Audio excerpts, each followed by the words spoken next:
todos encarnados e desencarnados, que aqui estão. Uma alegria nós estamos aqui reunidos de novo novamente, em nome de Jesus. E hoje a gente vai ter o nosso irmão Luiz, que vai dar o estudo sobre a vida futura, do capítulo 2 do Evangelho segundo o Espiritismo. Então vamos estar seguindo os capítulos do Evangelho a partir de, assim, de agora, às vezes vai ter os temas diferentes, né? Mais a família, a gente interrompe, mas na maioria das vezes sempre um assunto sobre família e também os assuntos do Evangelho. Muita alegria você estar aqui com a gente, muito obrigada por ter aceitado o convite. Nós estamos numa época agora do carnaval, sabemos que é muito difícil as pessoas encarnadas estarem aqui presentes, feliz de nós que aqui estamos, né? Mas a gente sabe que esse lugar, esse espaço hoje também é um grande espaço de sustentação, né? Através das suas palavras, do Evangelho, daqueles que, do espaço que a espiritualidade amiga necessita para que trazer ou acampar com aqueles que necessitam. Então, nós pedimos a Rúbia para fazer a leitura inicial e logo em seguida a Flávia vai fazer. A Rúbia vai fazer a leitura inicial e logo em seguida a Flávia faz a prece inicial para nós. Boa noite. Livro Fonte Viva, Chico Xavier, pelo Espírito Emmanuel, a lição 88, Caindo em si. Caindo, porém, em si, Lucas, capítulo 15, versículo 17. Este pequeno trecho da parábola do filho pródigo desperta valiosas considerações a respeito da vida. Judas sonhou com um domínio político do Evangelho, interessado na transformação compulsória das criaturas. Contudo, quando caiu em si, era demasiado tarde, porque o divino amigo fora entregue a juízes cruéis. Outras personagens da Boa Nova, porém, tornaram a si a tempo de realizarem salvadora retificação. Maria de Magdala pusera a vida íntima nas mãos de gênios perversos. Todavia, caindo em si, sob a influência do Cristo, observa o tempo perdido e conquista a mais elevada dignidade espiritual, por intermédio da humildade e da renunciação. Pedro, intimidado ante as ameaças de perseguição e sofrimento, nega o Mestre Divino.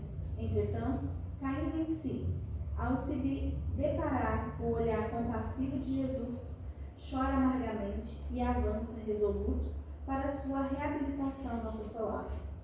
Paulo confia-se à desvairada paixão contra o cristianismo e persegue, furioso, todas as manifestações do Evangelho nascente. No entanto, caindo em si, perante o chamado sublime do Senhor, penitencia-se dos seus erros e converte-se num dos mais brilhantes colaboradores do triunfo cristão. A grande massa de crentes de todos os matizes, nas mais diversas linhas da fé, todavia, reinam entre eles a perturbação e a dúvida, porque vivem mergulhados nas interpretações puramente verbalistas da revelação celeste, em gozos fantasistas, em mentiras da hora carnal ou imantados à casca da vida a que se prendem desavisados.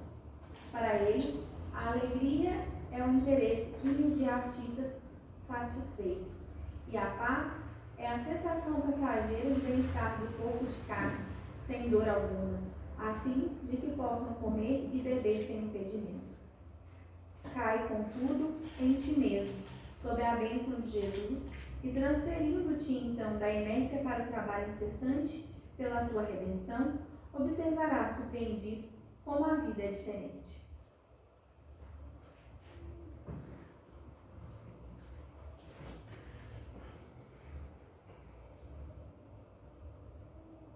Vamos buscar elevar os nossos pensamentos, primeiramente para agradecer pelas dádivas que recebemos, e que, ao ouvir esta página, possamos refletir sobre a nossa vida, sobre tudo aquilo que nós almejamos como rota para as nossas conquistas. Que aquelas que não forem nos levar ao abraço fraterno dos amigos da espiritualidade superior, que possamos ter esse lampejo de luz, esse lampejo de amor que vem de nosso Pai maior, que caiamos em nós, caindo em si, todos estes benfeitores que nos desemanam, conseguiram retificar a rota e buscar o caminho correto para o Cristo. Que tenhamos esse bom senso, que essa luz, que essa paz que nos envolve possa envolver a nossa cidade, os foliões do carnaval, e que eles possam, aqueles que estiverem sendo alvo de perseguições, de inimigos do plano espiritual, que às vezes esperam essa época para tirarem proveito da insensatez, que eles possam cair em si e buscar dentro do coração a rota correta e se redirecionar. Que essa paz possa chegar aos nossos entes queridos, aos nossos familiares, aos nossos lares e nos envolver no decorrer desta semana que se inicia. Que Jesus nos ampare o nosso orador da noite, e que tenhamos uma reunião de paz em nome do Cristo. Que assim seja. Com vontade, pastor. Obrigado. Boa noite a todos. Que a paz do Mestre Jesus permaneça em nossos corações. Primeiramente, eu gostaria de agradecer a presença de todos vocês, que deixaram familiares, amigos, deixaram a festa de carnaval que está acontecendo, para estar aqui, para vir ouvir o que eu tenho a dizer a vocês hoje. E é com muita alegria que hoje estamos aqui, agradecendo em primeira mão nossa amiga Silvana, que me fez a proposta, o convite, e estamos aqui para falar sobre o capítulo 2 do Evangelho segundo o Espiritismo, que tem como tema: meu reino não é deste mundo. Bom, quando Cristo diz a nós, meu reino não é deste mundo, subentende que existe o outro mundo, né? Um mundo no qual sobressai o amor, a paz, a serenidade, a harmonia, a compreensão, a fraternidade. Então, dando início ao nosso estudo, Pilatos perguntou a Jesus: és o rei dos judeus? Respondeu-lhe Jesus: meu reino não é deste mundo. Se o meu reino fosse deste mundo, minha gente houvera combatido para impedir que eu caísse nas mãos dos judeus. E mais adiante no Evangelho está: disse-lhe então Pilatos: logo tu és rei? Respondeu Jesus: tu o dizes que eu sou rei. Eu não nasci, nem vim a este mundo, senão para dar o testemunho da verdade. Todo aquele que é da verdade, ouve a minha voz. Isso está no capítulo 18 de João, versículo 33 a 37. Um dos principais pontos dos ensinamentos de Jesus é com relação à vida futura. E é somente com ela, e é somente com esta ideia, vamos dizer assim, que a maioria de seus ensinamentos morais fazem sentido. Que a justiça de Deus se ajusta às aparentes injustiças da vida terrena. Basicamente, a reencarnação, ela explica, nos dá a entender do porquê tantas desigualdades, porquê tantas pessoas ainda sofrem, muitos, outros nem tanto. Se não for pela reencarnação, muitas perguntas ficam sem resposta. Então, a vida futura, ela deveria ser uma das principais preocupações de todos nós que ainda estamos aqui na Terra. Os seus ensinamentos, ou seja, os ensinamentos da vida futura, preparam o homem para a vida no reino de Deus. E é para isso, esse reino de Deus, deve se desenvolver em todo o seu potencial intelectual e moral, adquirindo as qualidades necessárias para tal. Nós sabemos que a evolução intelectual e moral muitas vezes não são acompanhadas, certo? Muitas vezes a pessoa se compraz em fazer o mal, em perseguir, e é uma pessoa de uma inteligência extraordinária. E muitas vezes nós nos perguntamos, mas por que essa pessoa tão inteligente ainda está neste caminho?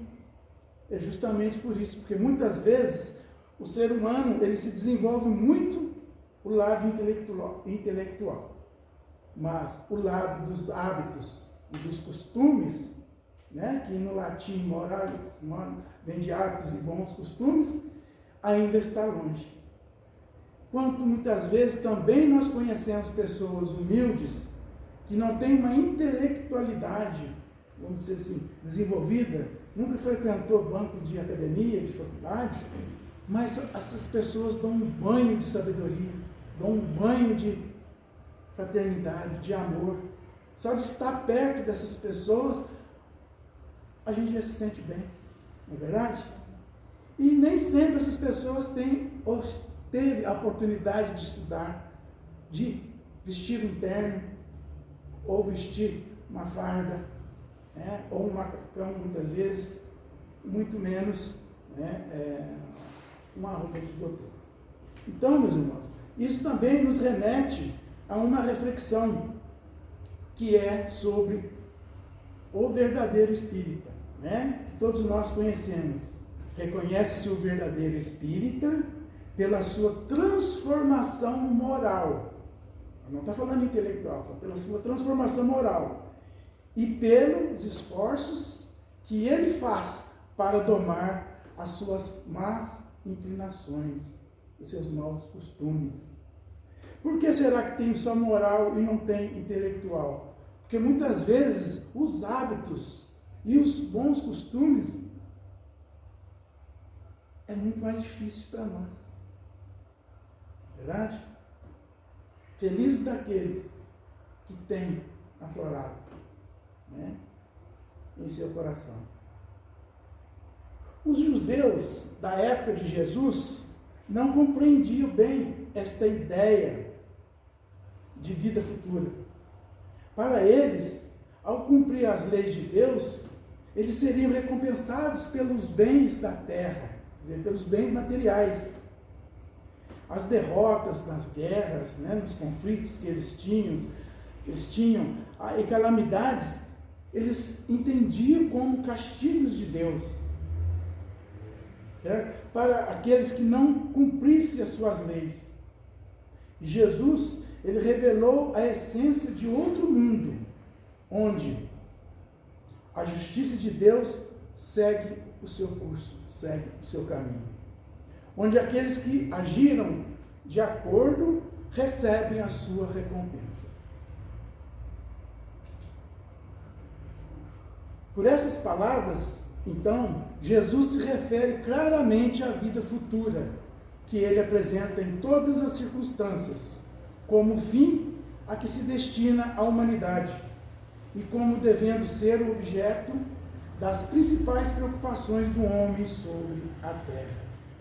Todas as suas máximas se referem a este grande princípio, sem a vida futura, com efeito, a maior parte dos seus preceitos, seus ensinamentos morais, né, não teriam nenhuma razão de ser.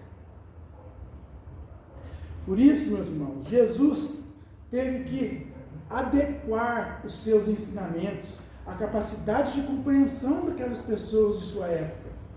Ele não colocou, então, de forma muito clara, porque eles não iam compreender. Então, para muitos, vendo isto, acreditam que isso é apenas uma possibilidade, não uma certeza absoluta. Daí muitas pessoas duvidam e chegam, né, à incredulidade com relação a isso.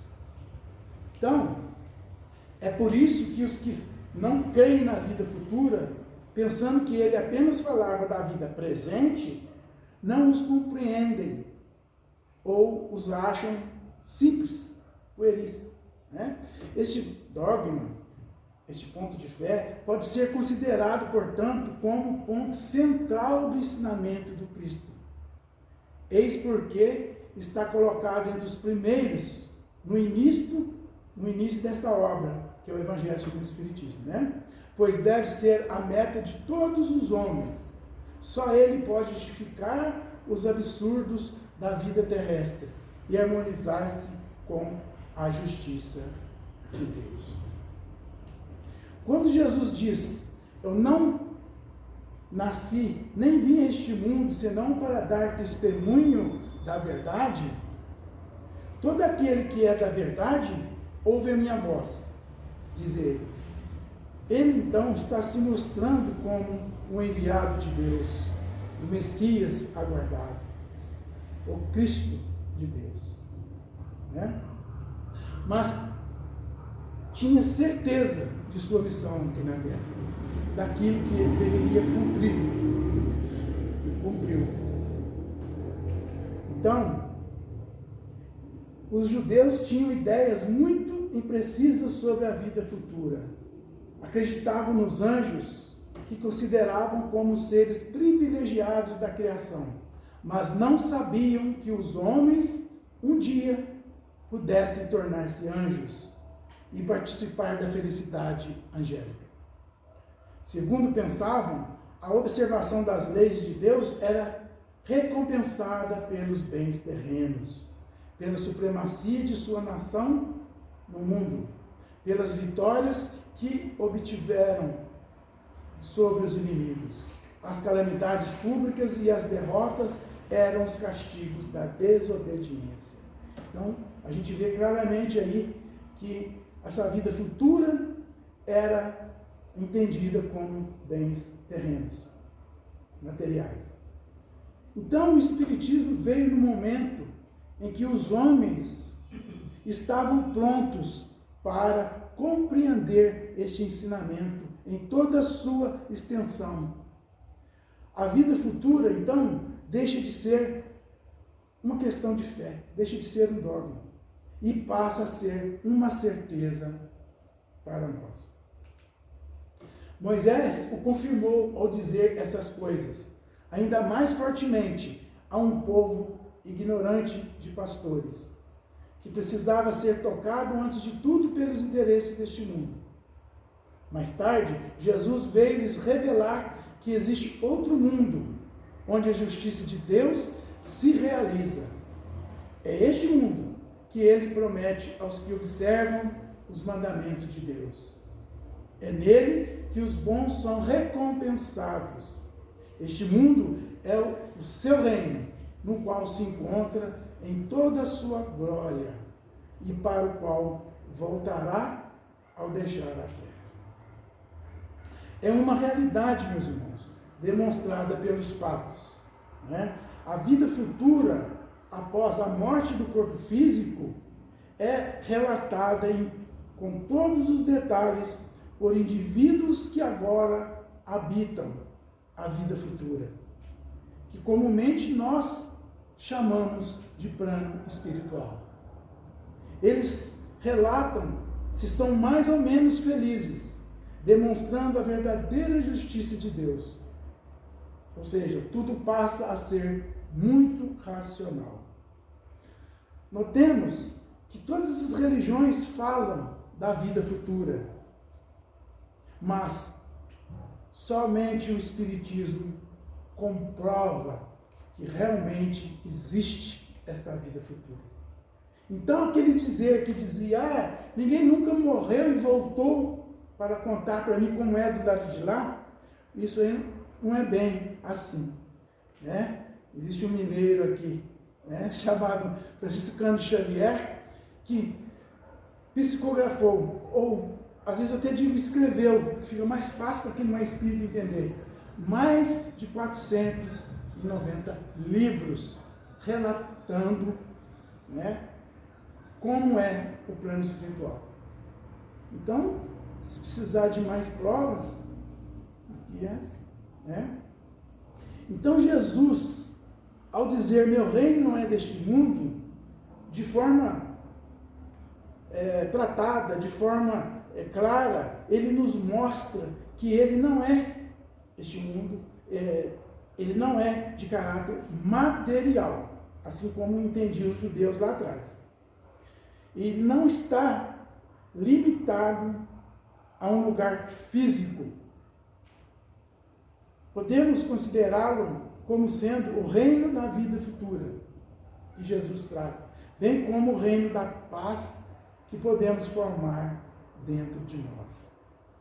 Mesmo ao respeitar as leis de Deus e viver de acordo com os ensinamentos de seu evangelho, o homem, ele tem um desafio muito grande para conseguir chegar bem nessa vida futura. Para que o reino, então, de Deus se instale em nossa intimidade espiritual, nós devemos viver de acordo com os valores que demonstram tudo isso que a gente está acabando de dizer aqui. Mas de que forma, Luiz José? Exemplificando, dando um exemplo. Dando o nosso exemplo. Através da nossa transformação interior. Se as nossas ações são baseadas no orgulho, no egoísmo, na vaidade, na ambição, no valor das coisas materiais, nós estamos muito distantes deste reino. Mas se são baseadas na caridade, na humildade, na fraternidade, o reino de Deus estará se estabelecendo em nossa intimidade espiritual. E isso, meus irmãos, é uma conquista do Espírito, que seguirá com ele, né, sempre, durante esta vida e após esta vida também. Bom, Jesus, entretanto, conformando o seu ensino aos estados dos homens da época, evitou-lhes dar os esclarecimentos completos que o deslumbraria em vez de iluminar, porque eles não o teriam compreendido. Ele então se limitou a colocar, de certo modo, a vida futura como um princípio, uma lei da natureza, o qual ninguém pode escapar. Até aí, tudo bem, né? Para a gente entender. Então, e isto é uma conquista do Espírito, como eu disse, né? E o Espiritismo, ele veio completar, né, o que não ficou muito claro naquela época, certo? Então, o Espiritismo veio completar neste ponto, como em muitos outros, o ensinamento do Cristo, quando os homens se mostraram maduros para compreender a verdade. Com o Espiritismo, a vida futura não é mais simples artigo de fé ou simples hipótese, certo? Então, tudo isso, meus irmãos, que eu acabei de dizer, tem um impacto muito grande na forma com que nós encaramos a vida terrena. A certeza da vida futura, os revés e dificuldades da vida terrena são passageiros e que serão, muitas vezes, seguidos por um estado mais feliz, dependendo da nossa conduta, dependendo de que forma nós vamos agir, tendo conhecimento dessa lei. Então, a morte deixa de ser assustadora. A partida para o nada deixa de existir. E sim, a entrada numa morada de felicidade, de paz. Se o indivíduo viveu de acordo com a lei de Deus, ele está tranquilo com relação a isso. É uma realidade material, provada pelos fatos, porque são as testemunhas oculares que a vêm descrever em todas as suas fases e peripécias, de tal maneira que não somente a dúvida já não é mais possível, como a inteligência mais vulgar, mais simples, pode fazer uma ideia dos seus mais variados aspectos, da mesma forma que imaginaria um país do qual se lê uma descrição detalhada. Então, como por instinto, o homem procura seu bem-estar. Portanto, sempre procurará melhorar onde ele está. Não é verdade? Nós sabemos que o ser humano é o único ser vivo que modifica o ambiente onde ele vive. Os outros animais não têm tanto, essa capacidade, mas nós temos porque nós somos dotados de uma inteligência. E essa inteligência faz com que nós modifiquemos aonde nós vivemos. Então, como eu disse antes, o Espiritismo ele abre novos horizontes para o homem. Ele alarga os horizontes. Ele mostra a grandiosidade da obra do Criador, que é Deus, em que esta vida é apenas mais uma vida, dentre muitas outras já vividas por todos nós. Os homens do tempo de Jesus não tinham condições de entender, como eu disse antes, essas questões. Por isso, foi deixado para mais tarde. E o Espiritismo, como a terceira revelação, trazida pelo Espírito da Verdade, coube trazer à luz muitos pontos obscuros. Então, meus queridos, que possamos todos nós caminhar para essa evolução e que possamos contribuir, que nós possamos aí contribuir para uma vida futura mais próspera, mais fraterna, dentro do amor deixado pelo nosso modelo e guia, que é Jesus. O amor, eu sempre digo, é o antídoto, o remédio que vai curar todos os males da nossa humanidade. Se hoje nós estamos onde estamos, é porque nós ainda não conseguimos direcionar ou compreender com clareza este amor. Nós vivemos num mundo capitalista, materialista, e muitas vezes a gente vê que as pessoas vivem em função do materialismo, em função do ter, do possuir. E que bom se ele viver assim e também buscar a sua riqueza espiritual. Mas a gente vê que muitas vezes não é assim que acontece. As pessoas, elas visam o seu próprio umbigo, muitas vezes, e levam uma vida inteira acumulando bens, do qual o ladrão rouba, do qual a traça rouba.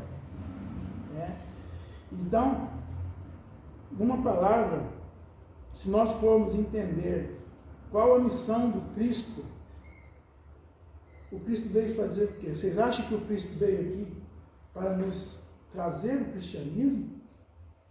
Vocês acham que o Cristo esteve aqui para nos ensinar a ser cristãos? O Cristo veio aqui para trazer para nós o remédio que irá curar todos os males, que é o amor. Este amor, ele tem que ser trabalhado, ele tem que ser cultivado, assim como nós cultivamos as nossas plantinhas, este amor tem que ser cultivado. E de que forma nós cultivamos esse amor? Através de boas leituras, através de boas conversas, através de ouvir músicas aonde nos leva a refletir, a nos sentir bem. Então, este amor, ele é universal. Ele depende de credo religioso, de rótulo religioso. Né? Então, eu acredito que o Cristo, ele veio trazer para nós e vivenciou este amor e deixou para nós como herança. Por isso que quando ele estava indo para a cidade de Cesareia e perguntaram a ele qual o maior dos mandamentos, ele responde: amarás a Deus acima de todas as coisas, de todo o teu coração, de todo o teu entendimento, de todo o teu espírito, e outro, o próximo como a si mesmo. Então, por que ele colocou essa condição? Porque nós, primeiramente, meus irmãos, para nós amarmos o nosso próximo, nós temos que aprender a amar a nós mesmos.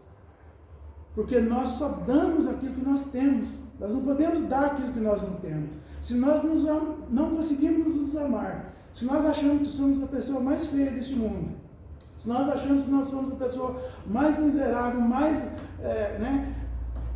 sempre inferior, como que nós teremos capacidade de amar o outro, se nós ainda não descobrimos as nossas potencialidades de crescimento, como filhos de Deus que todos nós somos? Eu sempre digo, existe sim um humano melhor que o outro. Sabe qual? Aquele que tem a maior capacidade de amar. O ser humano que tem a maior capacidade de amar, sinceramente, eles são melhores do que outros. Nesse sentido, eu compreendo que existem pessoas melhores. Então, o Espiritismo vem com essa proposta de trazer essa transformação interior, essa reforma íntima, como muitos falam, justamente porque lidando com as nossas mazelas, com os nossos defeitos, é que nós vamos entender que os outros também têm, que nós temos de respeitar, porque nós não somos a última Coca-Cola do deserto.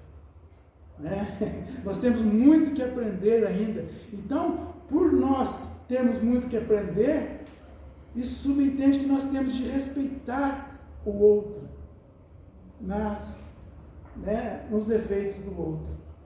E por isso que quanto mais a gente se aprofunda no autoconhecimento, mais a gente tem a certeza que nós temos muito que mudar dentro de nós. Temos que trabalhar. E é neste momento que nós buscamos a compreender o outro, a ouvir. Eu sempre digo que as pessoas querem que o mundo melhore. Eu quero que o mundo melhore. Normalmente as pessoas fazem final de ano, o ano que vem, se Deus quiser, vai ser um ano muito melhor, eu vou fazer tudo diferente para que as coisas aconteçam de forma diferente. Mas este mundo, ele pode sim ser melhor, mas ele pode começar a ser melhorado dentro de nós mesmos. A gente não precisa esperar o mundo melhorar lá fora para nós melhorarmos aqui dentro.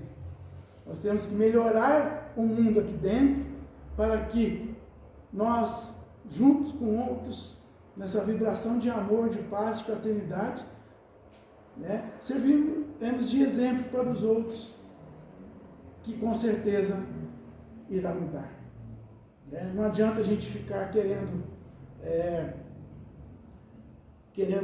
cuidar do outro, se o outro não quer ser cuidado. Verdade? Então, quando nós queremos algo e está muito difícil, o que normalmente a gente faz? A gente entrega nas mãos de Deus.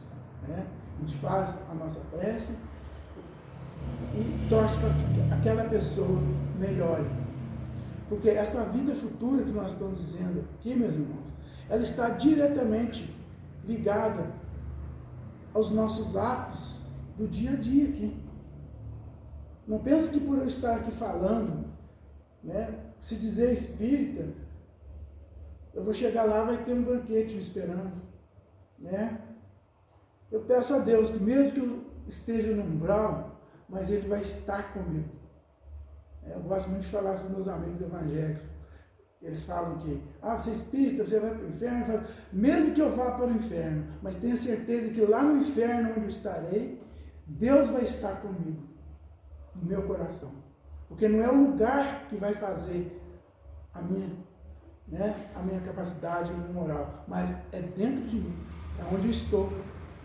Agora mesmo está acontecendo uma festa lá fora, de carnaval. Nós sabemos que é uma festa pagã, né? E que veio através dos tempos. Se nós quisermos ir lá dar uma olhada, por que não?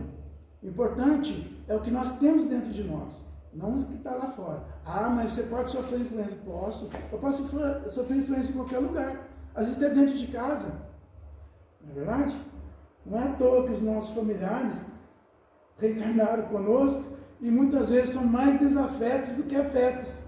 Nós não aprendemos isso no doutrina espírita, né? Por que nós temos afinidades muito mais com pessoas de fora do que com pessoas do mesmo sangue, que nasceram no mesmo útero, conviveram ali? Por quê? Porque nós, de alguma forma, precisamos estar ali, ou para aprender, ou para ensinar. Mas eu acredito que de toda forma nós aprendemos e com certeza também deve que ensinamos alguma coisa, né? Mas que essa vida futura, ela seja vivida, começar a ser vivida aqui na Terra, através da nossa transformação, através do nosso burilamento, né?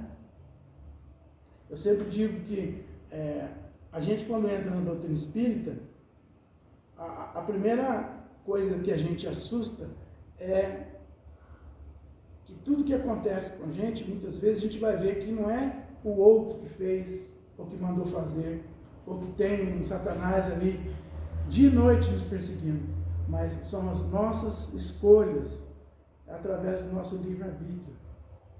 Isso eu falo, sabe, isso é tão pesado, isso é pior que qualquer inferno, né? Porque é a nossa consciência. Quando nós aprendemos aqui na doutrina espírita que Deus conversa conosco através de nossa consciência, se nós estivermos com a nossa consciência em paz, é porque com certeza nós estaremos num ambiente de paz, nós estaremos bem assessorados. Se tivermos o contrário, nós podemos procurar mudar porque ele não está muito bem, né? Mas a vida futura para nós é este exemplo, né? E eu trouxe, né, para nós refletirmos uma historinha, não é bem uma historinha, é uma anedota, né? Não sei se vocês conhecem. Se vocês conhecerem, me desculpe ser repetitivo, mas eu vou ler para que a gente possa estar entendendo. Vocês conhecem a história da xícara de café? Já ouviram falar? Às vezes, na hora que eu começar a falar, às vezes vocês podem conhecer por outro nome, né? Bom, se você tiver paciência, se vocês tiverem paciência para ouvir, talvez vocês compreenderão, né? Você vai andando com uma xícara de café, e de repente alguém passa e te empurra e faz seu café derramar para todos os lados.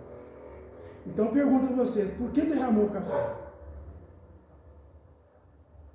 Por que vocês acham que derramou o café? Vocês podem me responder.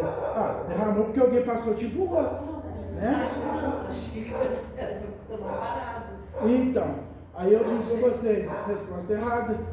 Por que derramou o café? Porque era café que estava dentro da xícara. Porque se tivesse chá, não teria derramado café, teria derramado chá, né? Então, o que tiver na xícara é o que vai ser derramado, é o que vai derramar. Então, o mesmo acontece quando a vida te abala, quando a vida te chacoalha, né? Certamente vai passar, mas o que tiver dentro é que vai ser derramado, né? O que quer que você tenha dentro de você, que você vai derramar. O que você está cheio é que vai sair de você e vai respingar em todo mundo ao seu redor. O que quer que você tenha, né? Como eu disse antes, vai ser derramado e vai respingar. Então você pode passar a vida fingindo que sua xícara está cheia de virtudes, mas quando a vida te empurrar, você vai derramar o que realmente tem dentro de você. Eventualmente, a verdade vem à tona. Então, você terá que se perguntar: o que está na minha xícara? Quando a vida me empurrar, o que será que vai derramar? O que vou derramar quando a vida me empurrar? Né? Será que eu vou derramar amor, alegria, paz, humildade, paciência, fé, temperança? Ou será que vai derramar amargura, maldições, pensamentos ruins, medos, palavras duras? Trabalhemos para encher essa nossa xícara com gratidão, com generosidade, com amor, com coisas boas, porque do que está cheia a nossa xícara, isso sairá quando a vida nos abalar. Eu achei interessante fazer este ponto. Vocês já conheciam? Não por esse nome? Eu achei que vocês conheciam. Eu tenho certeza que o pessoal já conhecia. Conhecia, Silvana? Então, que isso sirva para nós, né? Porque é o que está dentro da xícara, é o que importa, é o que está dentro de nós. É essa essência que está dentro de nós, meus irmãos, é que vai conosco na nossa vida futura. Esses dias eu ouvi também uma história, acho que era até budista, né? De um homem que chegava lá no monge e falava assim, os monges estão sempre em raiva, as pessoas superiores não sentem raiva, e ele fala assim, eles sentem, o que diferencia é o tempo que você vai ficar com aquele sentimento. Quanto mais rápido você conseguir se livrar desse, trabalhar na sua cabeça para você mudar, mais evoluído você está, né? Porque às vezes a pessoa fica, né, com aquele café no livro, né? Sim. Anos e anos, milênios, né, encarnações. Aí eu achei isso muito interessante, achei que encaixava com isso que você está falando, né? Legal. Mais alguém quer comentar alguma coisa?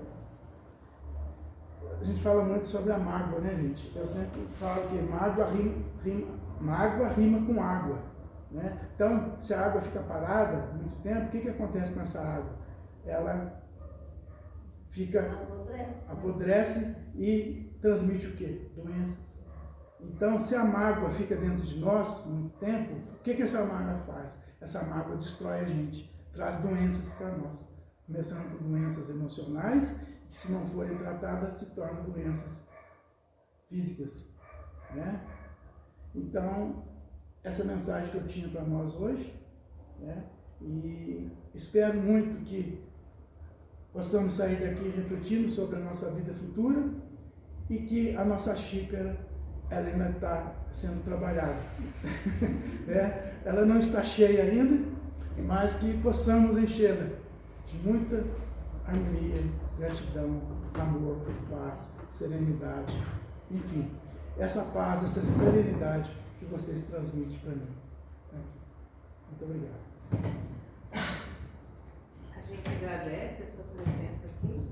Só para completar bem, hoje a gente fez o Evangelho, não é, né, Rubi? E a gente, uma proposta de terça-feira do estudo de mediunidade, começar a fazer um estudo do Evangelho no lar, na casa de alguém, para a gente fazer pelo menos 2 vezes por semana, 2 vezes por mês, isso. E como era carnaval, a gente foi fazer isso hoje. Até para ajudar, né, a questão do cliente também. Então, quando você fala assim da vida futura, a Andréia comentou com a gente, porque lá em Viçosa eles têm a Casa do Caminho, né? Então, que uma vez eles estavam fazendo um estudo e que estava falando sobre a misericórdia divina, sobre Deus que nos ama, apesar de, nos ama incondicionalmente, ama a todos iguais, sem distinção assim, de pessoas, né? E isso tocou um rapaz lá que falou assim, mas isso é verdade que vocês estão falando? Um artigo, né? É verdade, sim. Então, eu vou falar uma coisa. A reunião era Giovanni, falou assim, eu matei uma pessoa. Aí que ela falou, né?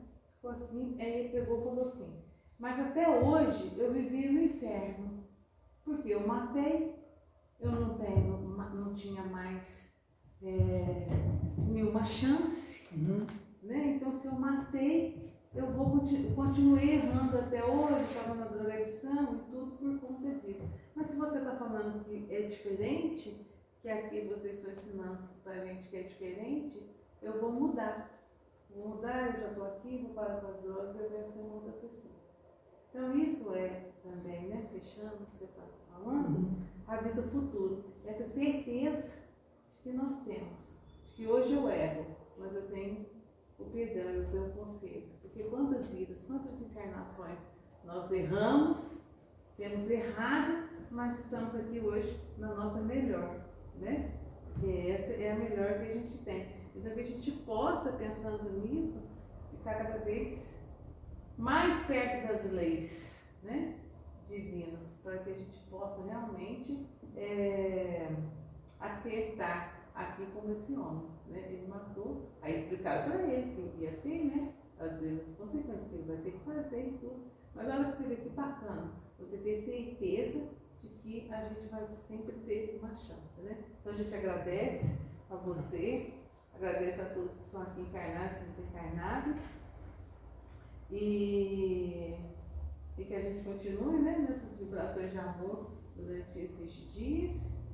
E aí a gente vai com muita alegria no coração, muita alegria de sua presença aqui novamente com a gente, Lígia. Muito feliz de verdade. Ali no Evangelho hoje, nesse Evangelho às 6 horas, a gente fez a oração com você.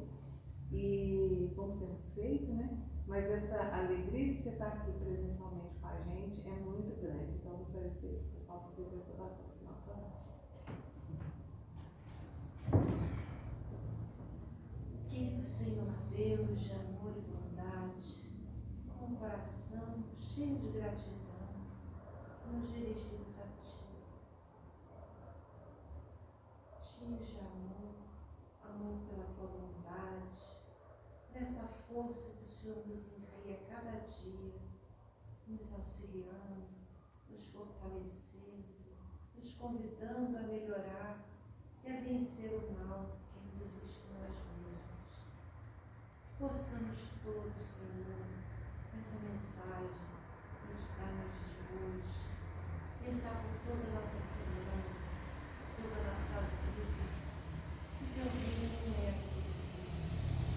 Estamos aqui de passagem, estamos aqui com uma tarefa, a principal tarefa, que é melhorarmos a cada um de nós, enxergarmos as nossas fraquezas sem vergonhas, porque afinal de contas todos temos fraquezas, compreendendo que, embora todos tenhamos fraquezas, todos temos também muitas virtudes, e que na medida em que a gente consegue enxergar as virtudes dos nossos irmãos, acima das faltas que tantas vezes nos machucam, conseguimos também enxergar o nosso lado luminoso, o nosso lado amoroso, que está se desenvolvendo também a despeito de todas as faltas que ainda carregamos. Tenhamos paciência, Senhor, com as nossas próprias fraquezas, tenhamos esperança nesse reino que desejamos tanto encontrar, que consigamos, cada um, com seu esforço, com a sua vontade, com a sua dedicação e as suas fraquezas, que também nos ensinam a todo momento, algum dia chegar a merecer viver nesse teu reino de amor, de regeneração, de felicidade, de serenidade, onde todos nos reconheceremos como verdadeiros irmãos. Obrigada, Senhor, por esse domingo, que a nossa semana seja muito abençoada com os bons pensamentos, boas inspirações, boas palavras, bons abraços, que possamos, cada um de nós, transformar esse carnaval numa oportunidade de ver alegria no amor, conseguimos cultivar nós mesmos, no nosso próximo, e muitíssimo hoje e sempre. Assim seja. Assim seja.